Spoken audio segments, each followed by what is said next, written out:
Despojando-vos, portanto, de toda maldade e dolo, de hipocrisias e invejas e de toda sorte de maledicências. Desejai ardentemente, como crianças recém-nascidas, o genuíno leite espiritual, para que, por ele, vos seja dado crescimento para a salvação, se é que já tendes a experiência de que o Senhor é bondoso. Vamos orar uma vez mais? Pai bondoso, diante de Ti, mais uma vez, estamos com a Tua palavra aberta. E nós te pedimos que o Senhor nos conduza e nos dê a capacidade de compreender o texto bíblico e de ser incentivado, corrigido e mudado por ele. Naqueles momentos em que as nossas opiniões forem confrontadas com a palavra de Deus, ajuda-nos, que a Tua palavra prevaleça. É isso que nós te pedimos em nome de Cristo. Amém. Queridos, então, nós estamos dando continuidade à exposição da carta de Pedro, e como o nome já diz, a carta foi escrita pelo apóstolo Pedro, um dos 12, obrigado Lucas, um dos 12 apóstolos de Jesus Cristo. E até aqui, Pedro, ele fez a seguinte narrativa em sua carta. Do capítulo 1, dos versos 1 até o 12, Pedro falou a respeito da grande salvação que os crentes têm em Jesus Cristo. Ele fez isso nos 12 primeiros versos. E a partir do verso 13 do capítulo 1 até agora, ele começa a falar das implicações dessa salvação. Ou, em outras palavras, Pedro começa a dizer: já que vocês foram salvos por Jesus Cristo através de tão grande salvação, comecem a viver de acordo. E no verso 15, ele já disse, ele deu uma ordem aos crentes a viverem de maneira santa, a buscarem a santidade, porque o Deus a quem eles chamam de Pai é santo, e por isso eles também deveriam buscar ser santos. Depois, no verso 22, nós vemos que Pedro incentiva ao amor fraternal. Ele diz que assim como Deus nos amou através de Cristo, nós deveríamos também amar uns aos outros com amor não fingido. E agora nós chegamos na parte em que Pedro vai falar a respeito do crescimento espiritual dos crentes. E apenas uma lembrança que é importante nós lembrarmos, que Pedro está escrevendo aqui a pessoas que estão sofrendo risco de vida. Pessoas que estão sofrendo perseguição por parte do Império Romano e que apenas por se declararem crentes, elas poderiam perder suas vidas. Então, dentro desse escopo, Pedro faz esses incentivos. Olha, apesar de vocês estarem vivendo dessa forma, dura, difícil, sejam santos. Apesar de ser difícil e vocês correrem risco de vida, amem uns aos outros. E agora, Pedro vai falar a respeito dos passos do crescimento espiritual dos crentes. E o meu objetivo, irmãos, aqui essa noite, é que aqueles que de fato são crentes, que foram chamados por Deus, entenderam a mensagem do Evangelho, se arrependeram de seus pecados e vieram a Cristo, que nós possamos aprender a necessidade do crescimento espiritual. A necessidade de que nós não podemos viver como crentes raquíticos espiritualmente. Nós precisamos aprender que devemos crescer espiritualmente. E aqui, se Deus assim permitir, eu desejo mostrar quais são os meios para isso. Nós vamos ver nesses 3 versos de que forma Deus usa para que nós possamos crescer. E ainda lembrar-vos que Pedro diz claramente no começo da sua carta que nós somos peregrinos. Nós estamos a caminho do lar. Nós não somos desse mundo. Nós estamos caminhando numa jornada que está nos levando ao verdadeiro lar. Então, assim sendo, queridos, eu gostaria de falar com vocês a respeito dos passos para o crescimento espiritual. E lembrem da palavrinha lar, que vocês estão indo para a verdadeira casa de vocês. E sendo assim, os 3 pontos que nós vamos achar aqui nesse texto trazem essa palavrinha lar. A primeira é que nós devemos nos livrar de tudo aquilo que impede o crescimento espiritual. L.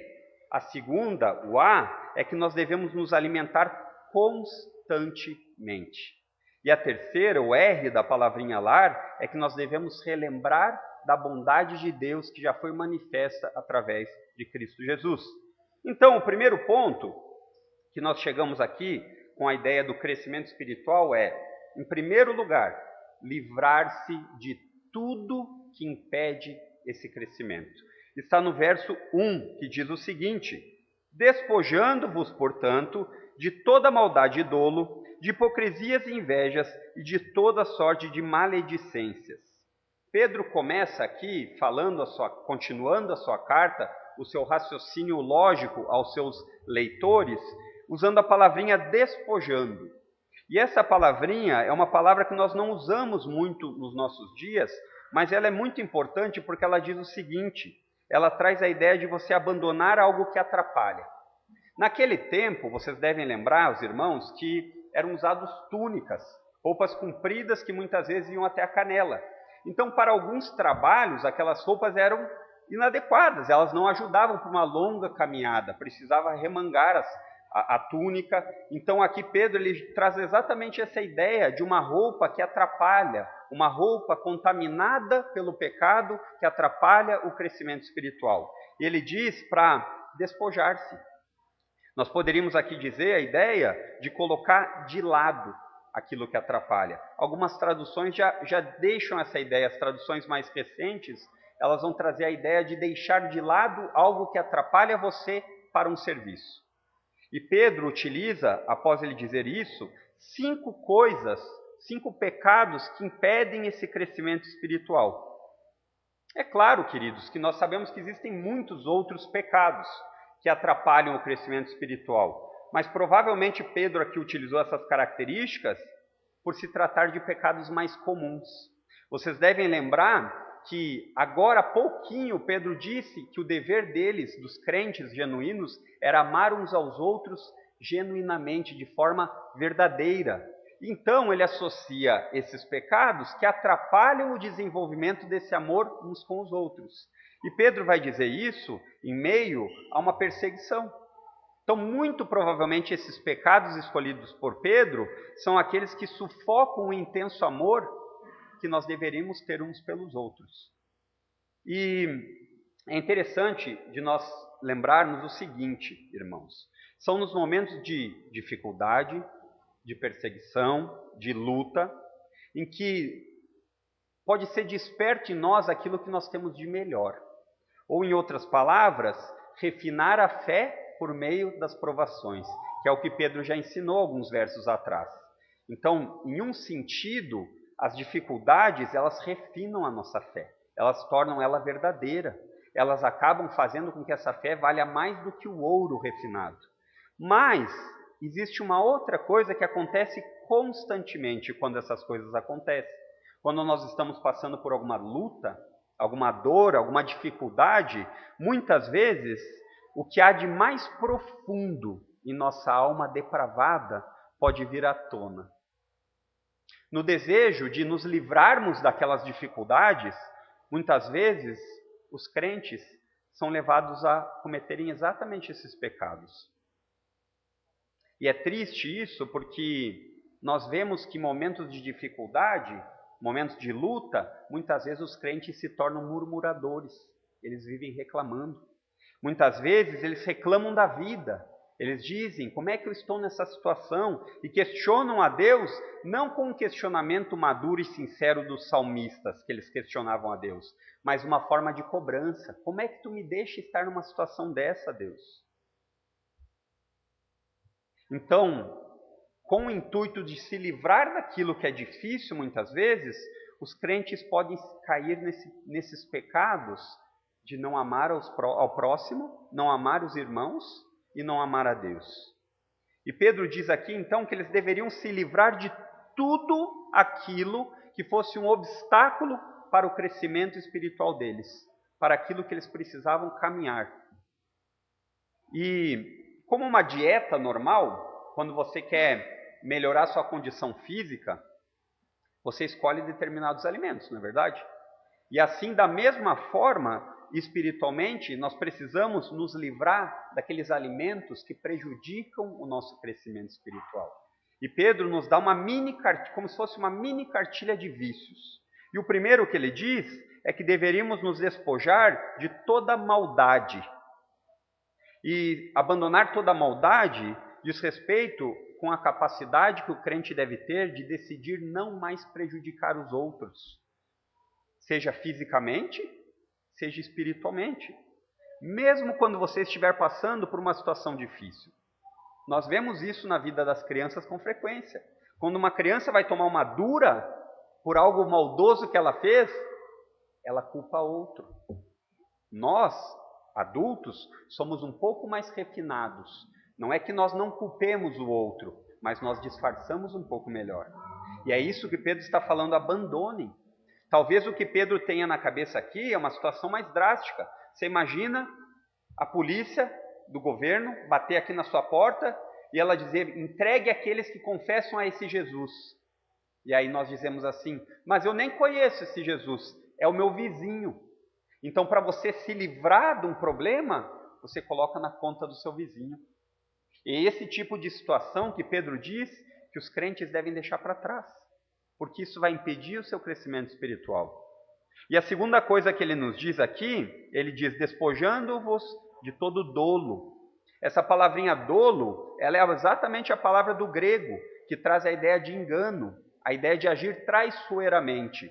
Nos nossos dias, no contexto brasileiro, essa palavra se tornou muito num contexto jurídico, não é verdade? Nós vemos homicídio doloso, com a intenção de cometer aquele crime. Então, o que Pedro está dizendo aqui é, um crente, ele não tem mais um espírito traiçoeiro, que esse espírito não hesita em usar o que for para enganar e se dar bem. Ele diz, deixe de lado isso. Isso atrapalha o seu crescimento espiritual. Depois ele passa para o terceiro pecado, e ele fala do pecado da hipocrisia. E a hipocrisia, na tradução do grego, é a mesma palavrinha que dá origem à ideia de uso de máscaras no teatro. A ideia de que você finge ser alguém que você não é. Então, quando Pedro fala, deixe a hipocrisia de lado, ele diz, tire a máscara e seja verdadeiro, seja genuíno. Não finja ser alguém que você não é. E em Cristo nós devemos ser novas criaturas. Sendo assim, nós somos chamados para sermos verdadeiros. Não existe mais espaço para sermos falsos. Amar a Deus de verdade. Não fingir amar a Deus. Lutar a batalha da fé, porque não é uma caminhada fácil. Pedro deixa aqui muito claro quando ele escreve a crentes perseguidos por causa da sua fé.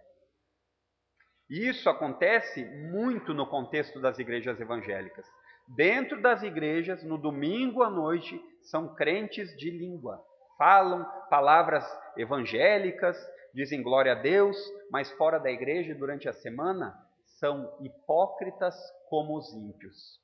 Fingem ser alguém que eles não são. E Pedro está dizendo, isso atrapalha o crescimento espiritual de vocês. Depois ele parte para a palavrinha que ele diz, inveja, livre-se da inveja. E talvez a inveja seja um dos sentimentos mais nocivos que nós como crentes podemos armazenar, porque ela corrói a sua alma de tal forma a ponto de você desejar ser outra pessoa que você não é. Você deseja estar no lugar de outro muitas vezes. E nós como crentes devemos entender que nós estamos no lugar exatamente onde deveríamos estar. Deus fez você com um propósito. Então você não deve desejar ser alguém apenas porque ela tem alguma coisa, ou então porque ela está numa posição de status, ou então quando um irmão conquista alguma coisa, você ao invés de se alegrar com isso, você sente inveja. Isso atrapalha o crescimento espiritual. E isso não é difícil de acontecer em meio a lutas. Digamos que você perdeu o seu emprego e você está passando por um momento difícil. Perder o emprego é uma coisa difícil. Então você vê um irmão vindo e recém conta que teve uma promoção no trabalho. Isso pode acontecer facilmente. Você sentir inveja daquele irmão. E isso atrapalha o crescimento espiritual. E por fim, mas não menos importante, Pedro fala de toda sorte de maledicência. E a ideia de maledicência da qual Pedro aqui está falando diz respeito a não difamar os outros. Qualquer declaração que tenha intenção ou que prejudique ao outro em sua posição, da onde ele está, em sua reputação, e isso vem quase que ligado com a inveja. No momento que você inveja, é muito provável que você vá difamar. Não é à toa que Jesus disse que a boca fala do que o coração está cheio. E todos esses pecados do qual Pedro fala, esses 5, parece que existe uma progressão de estágio. A maldade começa e da maldade vem o engano, e do engano depois vem a hipocrisia, depois vem a inveja e depois vem a difamação. E deixa eu lembrar algumas aplicações aos irmãos aqui. O novo nascimento, do qual Pedro já disse que esses crentes tiveram, que é aquele momento em que você crê em Cristo, você entende o seu estágio pecaminoso, que você é inimigo de Deus. Aí você escuta a respeito do Evangelho das Boas Novas de salvação de Cristo. E você é salvo por Ele. Nesse momento, o Espírito Santo lhe dá um novo coração. E uma característica do novo coração implica no abandono de tudo aquilo que vai impedir você de ser mais parecido com Cristo. Isso é o que faz o novo nascimento. E o sinal mais seguro que a gente pode ter de alguém que nasceu de novo é o seu desejo constante. Não que ele fique perfeito, mas ele deseja diariamente se despojar daquilo que atrapalha ele de ser mais parecido com Cristo. Ele abandona toda forma de pecado. Também temos pecados, como crentes que somos, que precisam ser odiados ao invés de cultivados. Os crentes muitas vezes têm pecadinhos de estimação que eles levam no bolso, como se Deus assim não visse. Esses pecados impedem o seu crescimento espiritual. Pedro aqui, ele destacou 5, mas nós sabemos que junto com esses 5, tem muitos outros pecados. Crente fofoqueiro, que faz fofoca, impede o crescimento em santidade. Você não cresce porque você está preocupado em viver falando dos outros. Abandone isso. Ou então, nós temos às vezes a ingênua ideia de que contar meias verdades não é mentira. Aumentar as coisas, sempre estar procurando bisbilhotar o que está acontecendo na vida dos outros. Isso impede o seu crescimento espiritual. Nós precisamos, como crentes, fazer uma autoanálise sincera.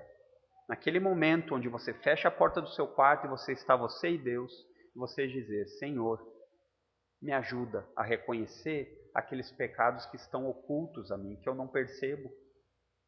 E me dá a capacidade de não ser dominado por aqueles que eu sei que são pecados. Salmo 19. E deixa eu dizer agora um recado especial aos pais de crianças pequenas. Esses pecados fazem parte da vida dos seus filhos também.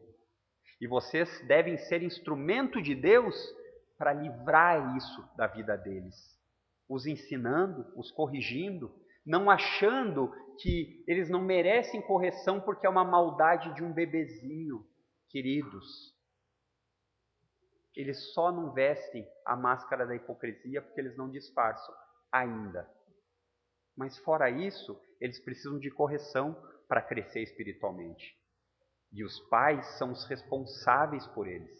Não é a igreja, não é a escola, não são os familiares, muito menos o vô e a avó, muito menos são os pais. Então, os passos para o crescimento espiritual, o primeiro que nós vimos, é livrar-se de tudo que impede esse crescimento. E em segundo lugar, está no verso 2, diz respeito a alimentar-nos constantemente. Verso 2: desejai ardentemente, como crianças recém-nascidas, o genuíno leite espiritual, para que por ele você seja dado crescimento para a salvação. Pedro continua a sua ideia lógica partindo para uma ordem. Essa palavrinha aqui, desejai, na tradução, ela é um imperativo. O imperativo não é uma sugestão. Olha, vocês deveriam desejar. Não, aqui ele está dando uma ordem. Crentes, desejem o genuíno leite espiritual. E Pedro faz o uso de uma metáfora, que é uma figura de linguagem. E é uma rica figura de linguagem. É uma rica metáfora. E o que nós podemos tirar em linhas gerais aqui? Facilmente a ideia do alimento constante. Porque assim como um bebezinho precisa mamar de novo e de novo, ninguém aqui dá mamar e comida para os seus filhos apenas uma vez por semana, dá? Não. Ninguém aqui dá apenas uma vez por dia, dá? Não. Não dá. Então, só nesse princípio aqui da metáfora que Pedro diz, o alimento tem que ser constante. E não para só os pequeninos. Ele usa essa ilustração, mas ele está falando para os crentes adultos. Para pessoas que estão progredindo na fé. Se alimentem constantemente. E parece que, pelo uso dessa metáfora que Pedro faz, dá a ideia aqui de que eles eram crentes novos. Por causa dessa ideia de desejar o alimento, genuíno alimento espiritual, o leite. Em outras passagens do Novo Testamento, o leite ele não é visto de maneira boa, ele é visto de uma maneira pejorativa. Ele diz assim, olha, vocês crentes já deveriam estar comendo alimento sólido e ainda estão mamando que nem um bebezinho. Mas aqui não tem forma pejorativa, aqui Pedro está usando isso para dizer da importância do alimento que dá crescimento. Assim como um bebê necessita se alimentar constantemente, precisa desesperadamente desse alimento, deixa um bebezinho sem comer. Logo ele vai chorar. Ele diz, eu quero, eu quero, eu quero. Nós deveríamos pensar nisso. E nós deveríamos também chorar por não nos alimentarmos. E dizer, eu quero, eu quero, eu quero. Não existe nenhum bebezinho que se alimente de vez em quando. Nós sabemos a necessidade. E essa comparação nos traz a certeza da importância do alimento constante. Crentes que crescem, que vão crescer, precisam se alimentar. Se um bebezinho não se alimentar, em pouco tempo ele tem anemia, em pouco tempo ele pode ter algum tipo de o crescimento é defeituoso, porque ele não está progredindo, porque faltam vitaminas. Essa é a comparação de Pedro. Um crente que não se alimenta vai ficar sem os nutrientes que ele precisa. Por isso que muitos crentes são raquíticos, magricelos em sua fé, em seu crescimento, no progresso. Entendam uma coisa, eu não estou dizendo que é uma grande fé que salva, não é isso. Mas Pedro está dizendo que é necessário progredir no crescimento espiritual. A fé que salva é o depósito da confiança em Jesus. Seja do tamanho do grão de mostarda, ou seja enorme, você está salvo por causa dessa fé. Nós não estamos aqui falando do tamanho da fé. Nós estamos falando na necessidade de crescer espiritualmente. E ele continua dizendo que, no verso 2, que deveríamos desejar ardentemente, como crianças recém-nascidas, o genuíno leite espiritual. E agora ele diz por quê. Aí ele diz, ele faz a ligação. Para que por ele você seja dado crescimento para a salvação. Ué, talvez a pergunta que vocês façam agora é, então nós não somos salvos uma única vez pela fé em Cristo? Como ele diz crescer na salvação? A salvação, irmãos, ela tem 3 estágios. A Bíblia nos diz isso. O primeiro estágio é que nós somos salvos da culpa do pecado quando nós cremos. É aquilo que nós chamamos de justificação. Você está salvo. Você dependeu de Cristo e agora você não tem mais condenação. Nenhuma condenação há para aqueles que estão em Cristo Jesus. No entanto, nesse período presente, nós estamos sendo salvos do poder do pecado. Diariamente, nós somos chamados a ser santos e deixar o pecado cada vez mais de lado. É o que nós chamamos no processo que Deus faz em nós de santificação. E chegará um dia no futuro em que nós seremos salvos da presença do pecado. Ele não existirá mais em nossa vida. É o que nós chamamos de glorificação. Mas nesse momento presente, nós estamos num progresso de nos livrar do poder do pecado.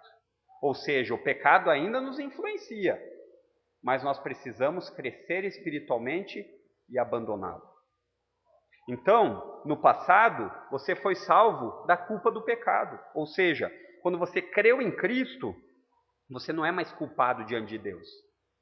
Você foi declarado inocente diante de Deus. E por isso você não será mais condenado. A salvação, ela lembra muito a ideia de um tribunal, onde as pessoas têm que ser declaradas inocente ou culpada. E por isso que nós somos declarados inocentes, porque Cristo ocupou o nosso lugar. No entanto, no presente, Deus está trabalhando em nós, por meio desse processo chamado santificação. Então, talvez eu vá chocar você aqui. E se eu chocar, eu vou agradecer a Deus, porque essa é a intenção. A salvação não diz respeito a apenas levar você para o céu. Não. Livrar você do inferno e levar você para o céu. Isso faz parte dela. Mas a salvação é muito mais do que isso. Ela tem um aspecto na sua vida de progresso, de santificação. Você, quando crê em Cristo, você começa a mudar sua mente. Você tem que mudar os seus hábitos. Você tem que mudar a sua ética, a sua moralidade. As coisas que você antes achava serem certas, confrontadas com a luz da palavra de Deus, talvez não sejam. E Deus poderia fazer a gente crescer de outra forma, não poderia? Poderia. Se Deus quisesse que nós crescêssemos espiritualmente enquanto dormíamos, poderia. Mas não foi isso que ele fez. Pedro está dizendo aqui. Pedro está dizendo que por meio do genuíno leite espiritual, que é a palavra de Deus, nós recebemos crescimento de salvação. Certo? Então, Deus não decidiu fazer de outra forma. Os crentes não têm como crescer de outra forma sem a palavra de Deus. Não tem. E Pedro, justamente aqui, está incentivando os crentes a quê? A crescerem na salvação. E o que é crescer na salvação? Talvez seja a pergunta que você se fez. Crescer na salvação quer dizer nada mais, nada menos do que o desenvolvimento espiritual que você vai ter, englobando uma compreensão melhor sobre Deus em Jesus Cristo. E isso é feito na medida em que você lê a Bíblia. Quanto mais você lê da palavra, mais você cresce em conhecimento e mais você desenvolve a sua salvação. E esse crescimento, ele vem da palavra de Deus. Existem outras formas? Deus usa a palavra de Deus, seja através da leitura, seja através da meditação num texto bíblico que você fica lendo, relendo, seja através da pregação da palavra de Deus. Mas tudo isso vai para a obediência prática dos seus mandamentos. Isso é o crescimento. Porque não adianta você ser uma pessoa que escuta, e quando sai da igreja não faz nada. É como o Tiago diz, que é aquela pessoa que se olha no espelho, vê que está sujo o rosto, que precisa limpar o nariz, e aí finge que está tudo bem, vira e sai para a rua sem ter feito nada. Assim é o crente. O crente, através da Bíblia, ele enxerga os defeitos, ele enxerga as mudanças e ele precisa pôr em prática. Então, talvez uma ilustração aqui ajude. Uma pessoa está de aniversário. Normalmente, pelo menos a minha frase é meio clássica. Então, os irmãos não pensem que é falta de criatividade. Pedro que manda a gente fazer isso. A gente diz assim: meu desejo é que você cresça na graça e no conhecimento do Senhor Jesus. Isso é crescer na salvação. Você deseja para a pessoa que ela desfrute de tudo que Jesus é, não apenas do livramento do inferno. Claro que é ótimo se livrar do inferno, claro, mas não é apenas para isso a salvação. A salvação é para um progresso no qual você tem intimidade com Deus, através de Jesus, por meio da palavra. Não tem atalho. Nós chegamos até Deus somente por meio de Jesus. E nós chegamos a Jesus somente por meio da palavra. Quer ela pregada, quer ela ouvida, quer ela lida, quer ela meditada, mas é a palavra que nos faz isso. E aqui talvez uma ressalva seja importante. Embora, irmãos, nós saibamos que o crescimento final vem de Deus, é Deus quem convence os corações, Pedro não hesita aqui em ordenar aos crentes que eles cresçam na graça e no conhecimento. Ele fala isso aqui e ele vai falar isso também na segunda carta dele, depois no capítulo 3, verso 18. Então deixa eu falar uma frase para você, levar bem gravadinha no seu coração. A ação soberana de Deus não anula a responsabilidade do homem. Nós devemos buscar ardentemente aquilo que Deus promete fazer em nós. Nós escutamos as ordens de Deus e depois vem o resultado. Quer ver como é? Se acheguem a Deus e Ele se achegará a vós. Tiago, capítulo 4, verso 8. Se o meu povo, que se chama pelo meu nome, se humilhar e orar e buscar a minha face, eu ouvirei dos céus e perdoarei os seus pecados. 2 Crônicas 7, 14. E buscar-me-eis e me achareis quando me buscar de todo o coração. Jeremias 29, 13. Deus nos ordena ir até Ele. E Ele vai se mostrar a nós. Existe na teologia histórica cristã algo que é mais ou menos o que Pedro aqui está falando. Que os teólogos deram o nome de meios de graça.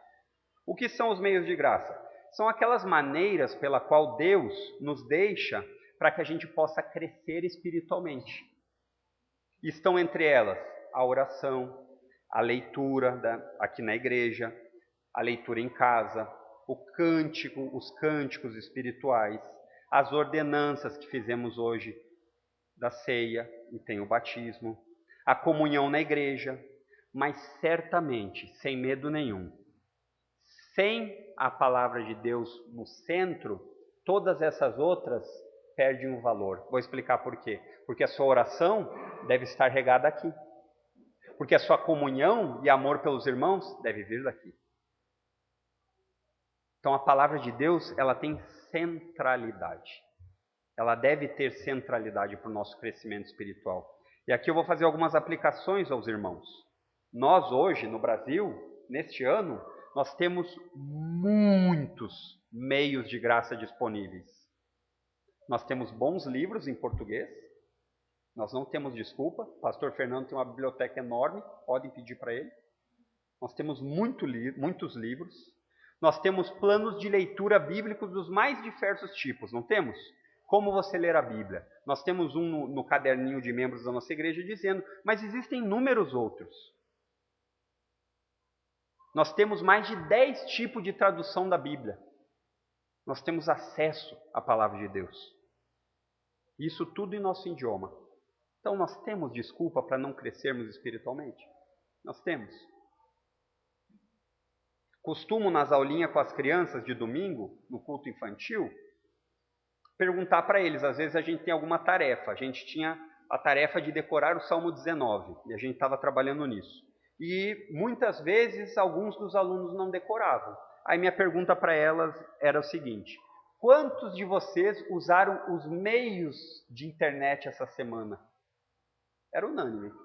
Teve algum dia que algum de vocês não mexeu no tablet, no iPad ou algum joguinho? Todo mundo.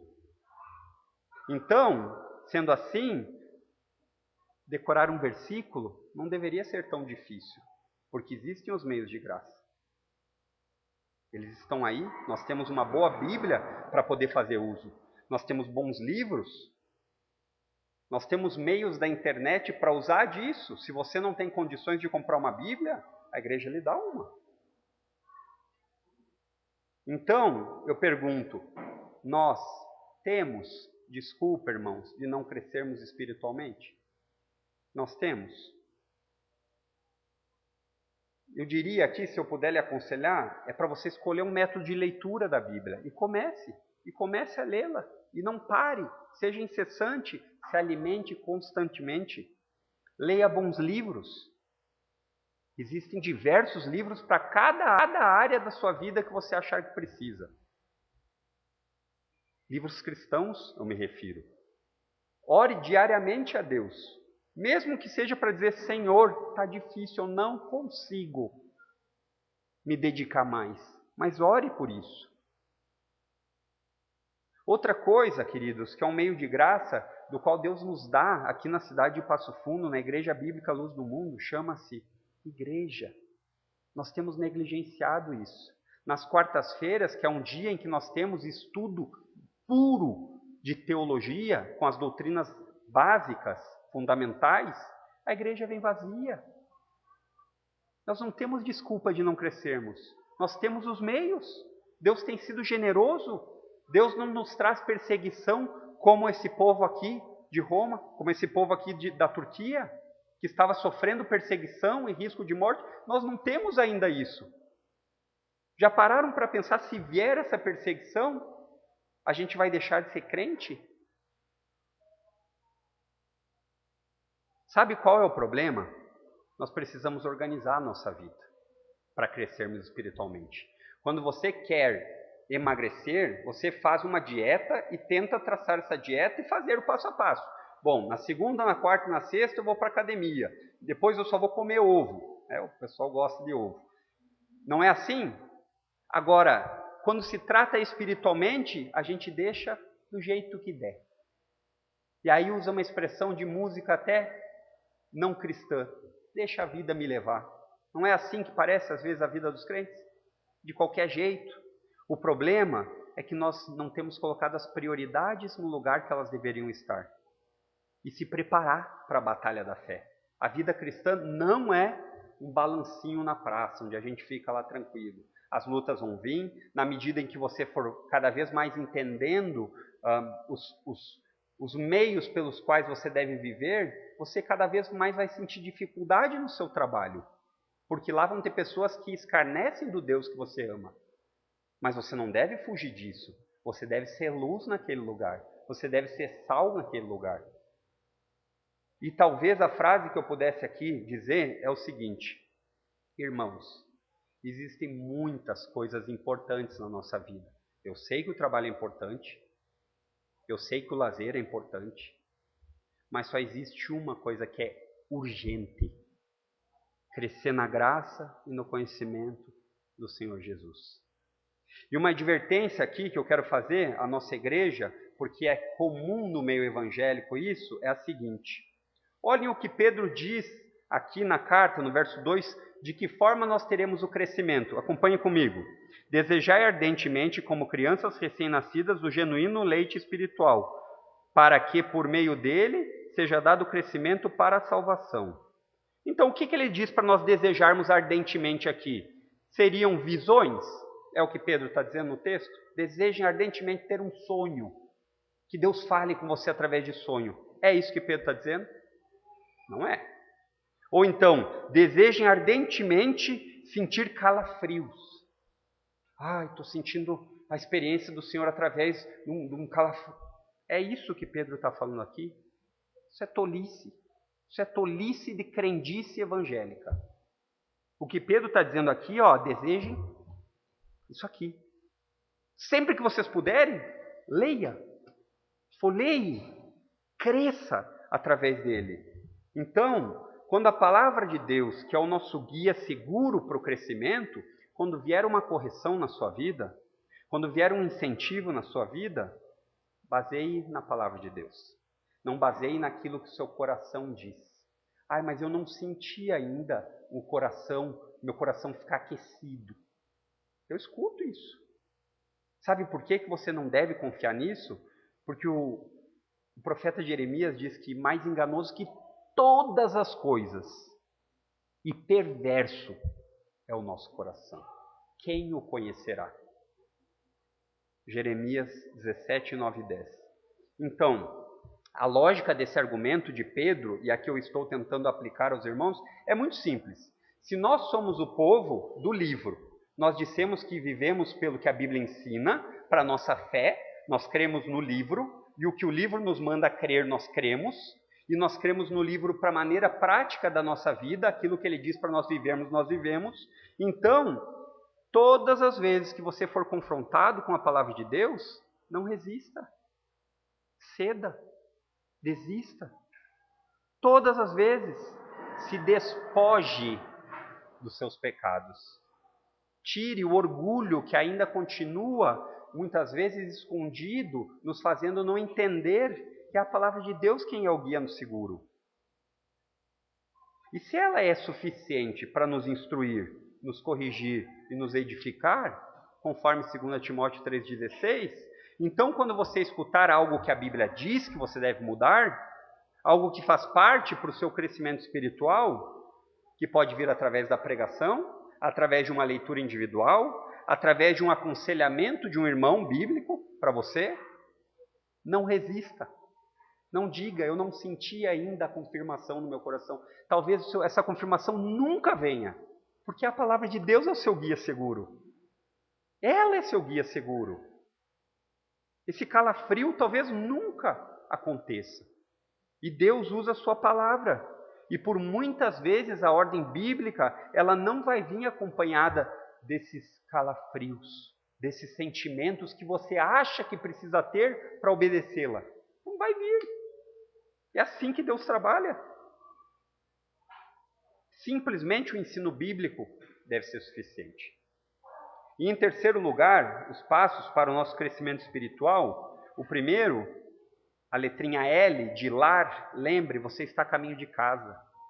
E a caminho de casa, do seu lar, você tem que crescer espiritualmente.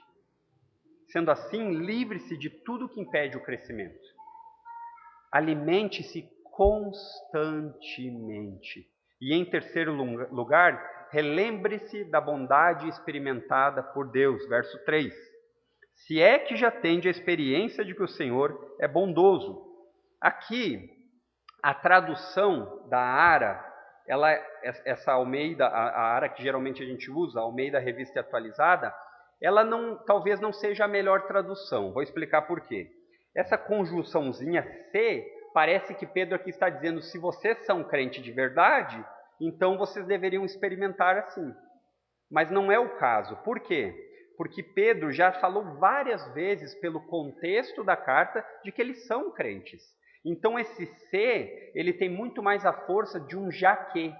Já que vocês experimentaram a bondade de Deus, vivam desejando leite espiritual e se livrando de toda a maldade e os pecados que ainda podem estar grudados em vocês. Como nós sabemos isso? Essa palavrinha se, ela já foi usada em outros lugares como uma afirmação. Por exemplo, Romanos 8, capítulo 31, se Deus é por nós, quem será contra nós? Essa palavrinha se, em alguns momentos na Bíblia, ela indica uma condição. Se vocês de fato são crentes, aqui pelo contexto da carta e pelo desenvolvimento lógico de Pedro, a tradução mais assertiva seria agora, já que. Se eu não me engano, a NVI e a NVT já trazem essa ideia nessa frase. Agora que vocês provaram da bondade de Deus, agora que vocês desfrutaram do que o Senhor tem. Então, Pedro está afirmando o seguinte aqui, vamos colocar o raciocínio de Pedro aqui para entendermos. Ele está dizendo o seguinte, todos aqueles benefícios pelos quais os crentes já experimentaram da bondade de Deus, inclui o quê? Mediante Jesus. Vocês foram regenerados, vocês tiveram um novo nascimento, vocês foram salvos dos seus pecados, vocês têm uma promessa de uma herança que não se corrói, que não é corruptível. Essa herança está guardada para aqueles que creem em Jesus. Isso tudo Pedro já falou. Então, deveria agora levar eles a desejar muito mais de experimentar a bondade de Deus. Relembrar o que Deus já fez e continuar no progresso de desejar o quero mais. Então, a ideia aqui é que a conversão do crente, ela é o gostinho. Ela é o começo da salvação. Sabe quando você vai experimentar uma sobremesa deliciosa e você come aquela primeira colher e você e olha aquela colher e diz, eu vou desfrutar disso inteiro? É assim que nós deveríamos enxergar a salvação. Sentimos o gostinho que fomos salvos, devemos crescer espiritualmente para desfrutar isso por completo. De que forma? Abandonando tudo aquilo que nos atrapalha, desejando o leite genuíno constantemente e relembrando tudo que Deus fez por nós em Jesus. E muito provavelmente é que Pedro, quando ele usa essa expressão aqui que ele diz, se é que já tendes a experiência de que o Senhor é bondoso. Em outra tradução vai dizer, se é que vocês já provaram de Deus. E provavelmente Pedro aqui está lembrando do Salmo 34:8, que diz, provai e vede como o Senhor é bom. É muito provável que Pedro esteja usando isso. E qual é a ideia? A ideia, queridos, é que a humanidade, ela corre em busca incessante de prazer. Seja ele dia após dia, o coração procura se saciar de quê? Seja de bebida, poder, dinheiro, sexo, diversão. Mas vez após vez isso não é suficiente. E eles precisam voltar a provar outras coisas para tentar satisfazer o seu coração. No entanto, o salmista diz: provai e vede como o Senhor é bom. E quando agimos dessa forma mundana, de desfrutar as coisas achando que lá encontraremos satisfação plena, nós somos como crianças que brincam sentadas numa favela na frente de casa com um pouquinho de areia, mexendo naquela areia, achando que é tudo que existe de areia no mundo, enquanto nós temos as areias da praia como se fossem o próprio Deus. C.S. Lewis fala isso. Ele diz que o desfrute longe de Deus é como essas crianças que brincam e não desfrutam nada. Porque somente em Deus existe um desfrute pleno de tudo isso. E essa é a compreensão de provar a Deus. De relembrar aquilo que Deus fez por nós. Isso vai ajudá-lo no seu crescimento espiritual. Porque em meio a dificuldades, talvez você esteja passando na sua família, no seu trabalho, você pode lembrar, bem, Jesus já venceu o mundo. E ele disse que é uma questão de tempo para eu vencer também. Isso tem que trazer conforto para o nosso coração abalado. Isso tem que trazer um combustível para continuarmos a jornada a caminho do lar. João 16:33. E experimentar de Deus, existe uma parte aqui de experimentar de Deus que diz respeito a relembrar aquilo que Deus falou, que nós chamamos de promessas. E algumas delas não temas e nem te assombres, porque eu sou o teu Deus, eu te seguro e eu te ajudo com a minha mão direita poderosa. Isaías 41:10. Ou então, essa talvez seja a promessa predileta que eu tento inundar minha mente se Deus não poupou o próprio Filho, mas por todos nós o entregou, não nos dará junto com Ele todas as coisas que você precisa para crescer em santidade? Romanos capítulo 8, verso 32. Ou então, se Deus é por nós, quem será contra nós? Romanos 8:31. Ou então, todas as coisas cooperam para o bem daqueles que amam a Deus. Romanos 8:28.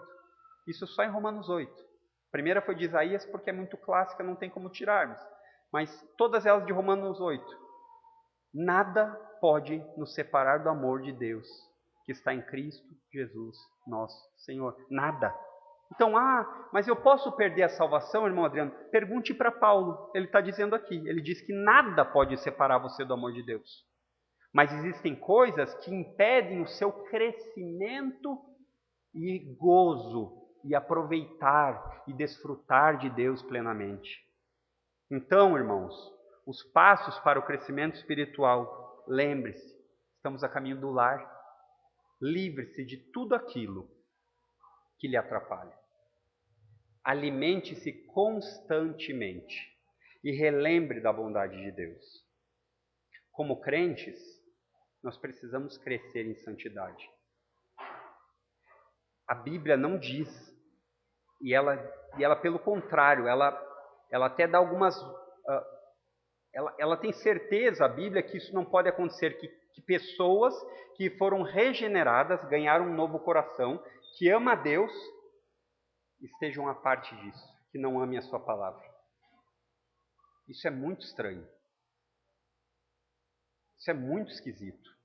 A Bíblia trata isso, muitas vezes, com o nome de convencimento, de achar que é crente, mas no fim das contas nunca foi.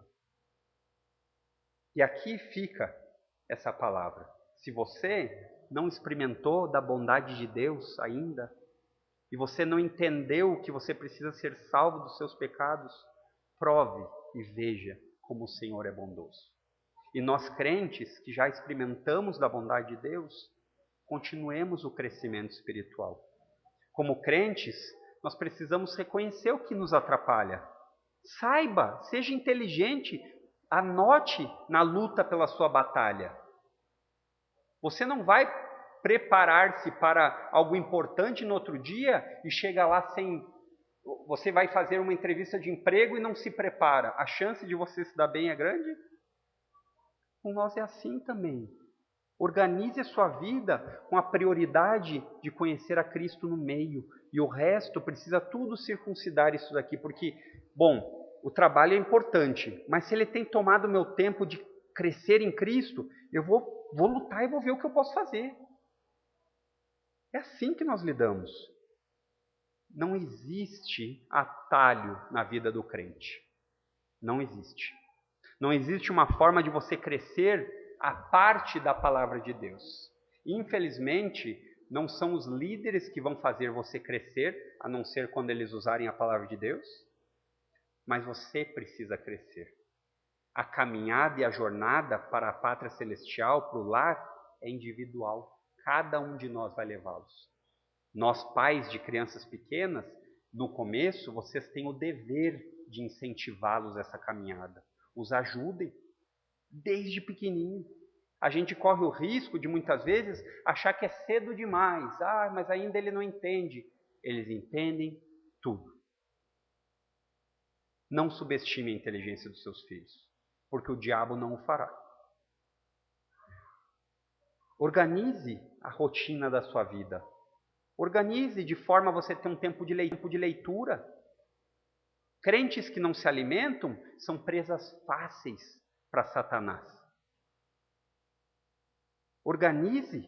Diga, amanhã hoje eu vou já me programar. A partir de amanhã eu vou ter um tempo de 15 minutos onde eu vou deixar meu celular desligado, onde eu não vou olhar o Facebook e eu vou me dedicar ao meu crescimento espiritual. Use os meios de graça. Leia a palavra. Venha à igreja. Valorize a igreja.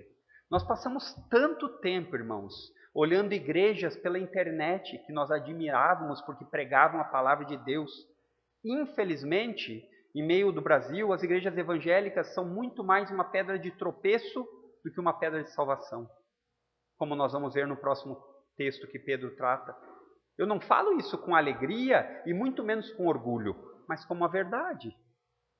Então, agora que nós temos uma igreja bíblica saudável, não negligencie a sua vida espiritual. Se esforce para estar em comunhão. Se esforce para poder usar dos meios de graça. Seja ele a ceia do Senhor, onde você relembra junto, fazendo um memorial que Paulo nos fala em 1 Coríntios 11, e nos diz que nós devemos relembrar até que ele venha. Seja por meio de bons livros, seja por meio de estudos caseiros. Todas as vezes que você lutar e que a luta estiver difícil, lembre-se, Deus lhe salvou. O maior problema que você tinha está resolvido. Por mais difícil que seja agora, você está a caminho de casa. Você vai chegar. Quem está dirigindo esse carro é o Senhor. Agora, Ele não prometeu que você iria de limusine, mas Ele garantiu que você ia chegar lá. Porque Ele é fiel para completar aquilo que Ele começou. Mas lembremos, precisamos crescer. Livre-se de tudo aquilo que tem impedido o seu crescimento. Deseje o genuíno leite espiritual que é a palavra de Deus. Se contente com ela. Quando a Bíblia lhe confrontar em coisas que são prazerosas, porque nem todas as coisas que nós devemos abandonar são pecado. Sabiam? Mas como diz João Calvino, nosso coração é uma fábrica de ídolos. Nós somos capazes de transformar coisas boas como o trabalho em ídolo. Nós somos capazes de transformar coisas maravilhosas como nossos filhos em ídolos. Nós somos capazes de transformar o prazer em idolatria. Se a palavra de Deus lhe direcionar, escute. Não seja teimoso. Porque assim você vai poder desfrutar dos passos do crescimento espiritual. Vamos orar?